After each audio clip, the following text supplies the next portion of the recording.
Okay, guys, I want to give you some insights into this big merger that just was announced today, the acquisition of AMS by Korn Ferry. Korn Ferry is a publicly traded company with about $3 billion of revenue that delivers executive search, talent management, talent development, succession management, assessment, and all sorts of learning solutions to lots of large corporations. They're a consulting firm with lots of technology products, not one product, but a whole bunch of them. They're a roll-up of many advisory, consulting, and assessment firms over the years.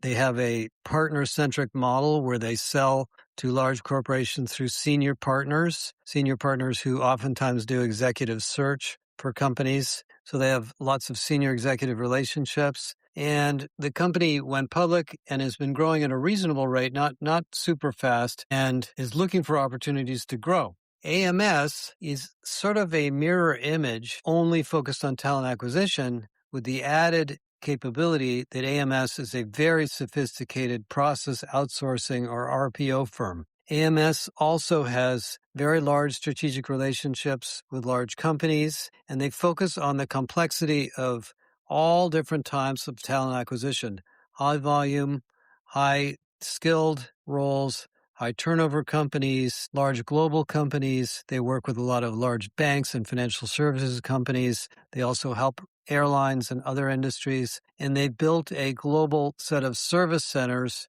to handle these large, complex talent acquisition organizations. That is a big plus for Korn Ferry because Korn Ferry doesn't have that kind of operation. Korn Ferry is more like a traditional consulting firm, as I understand it. And the AMS business has a backlog of $1.5 billion of committed clients, which makes Korn Ferry almost twice as big from a revenue standpoint, a revenue potential standpoint. And the margins that come from the RPO business are sort of complementary to the margins that they get from the talent management business. So together, these companies will be around $4.5 billion or so of run rate revenue, $500 to $600 million of EBITDA or profit, and a 12 or 13% margin, which isn't bad for a consulting firm.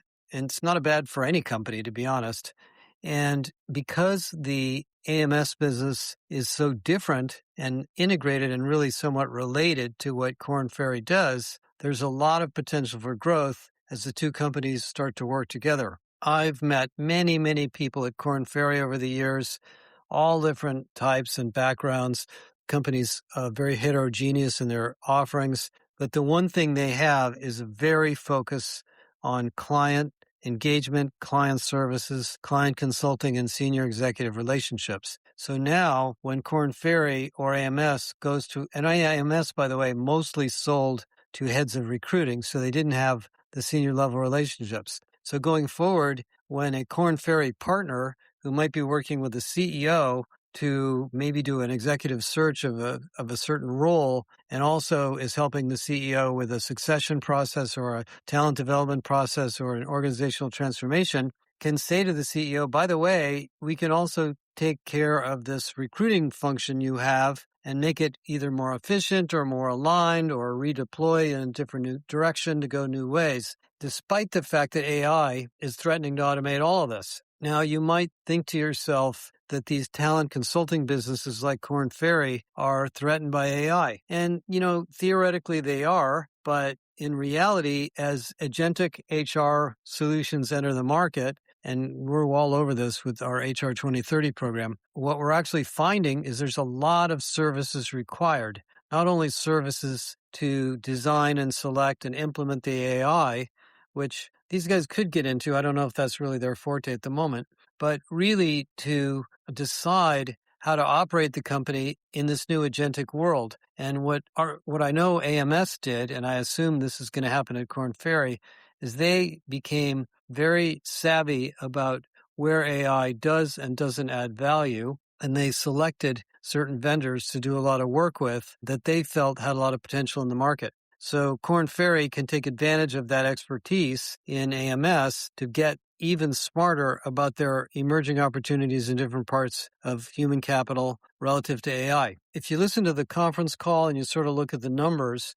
there's also just a basic growth issue here that I sort of feel like Korn Ferry's number one strategy has been to attract more clients and more revenue through acquiring more companies. In some cases that doesn't work because the company becomes kind of a basket of parts. But in this case, because Korn Ferry has such senior executive relationships, they can bring in these different service lines or service offerings to a company fairly easily through their executive sales.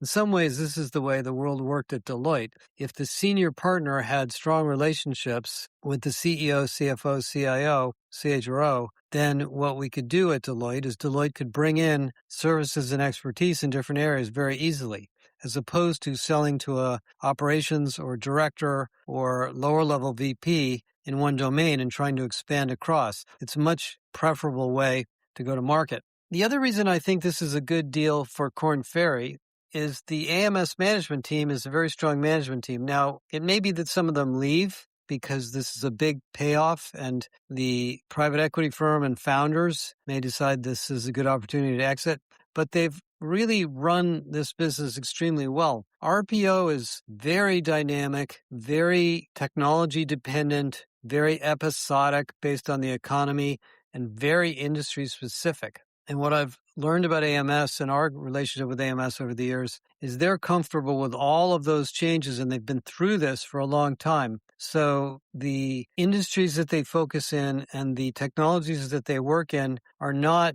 random. They've been actually quite deterministic about where they focus. And that's the reason that they were growing and so big and profitable as a consulting firm. For those of you that are customers of AMS or Korn Ferry, I mean, who knows what could happen, but I think this is a positive overall. I think those of you that are in talent acquisition that are working with AMS today should be able to get some great support and advice and additional services from them now that they're part of Korn Ferry. Those of you that are Korn Ferry customers in leadership or executive recruiting or succession or assessment or other areas now can broaden the scope of your engagements with the company because there's a group of experts in recruiting and talent acquisition and global talent acquisition.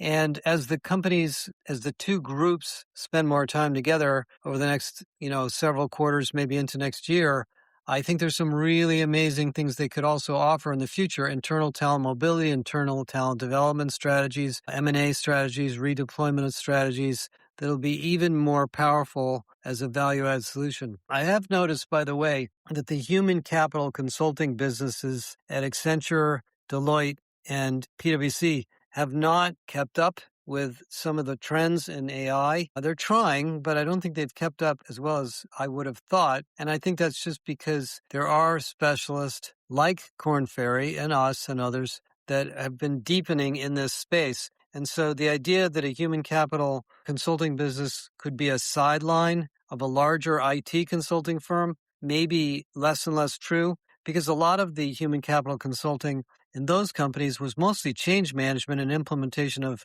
Workday or SAP. So that's still there, but the more sophisticated issues of development, succession, recruiting, internal mobility, executive sourcing, so forth, are not easy for a generic consulting firm to do. So maybe this move will have a bigger impact over time, where it'll create a deeper respect for deep specialization in human capital as opposed to sideline activities of other consulting firms. Just thinking out loud. Anyway, we're pretty close to both companies, and we'll spend more time talking to Korn Ferry about the plans as it moves along, and I hope I can keep you guys up to speed. And of course, a lot of the work we're doing in HR 2030 is all about this. So for those of you that are a little bit confused about what all these services are and how they relate to AI, just give us a call and we'll show you exactly how this all works. That's it for now. Talk to you guys later.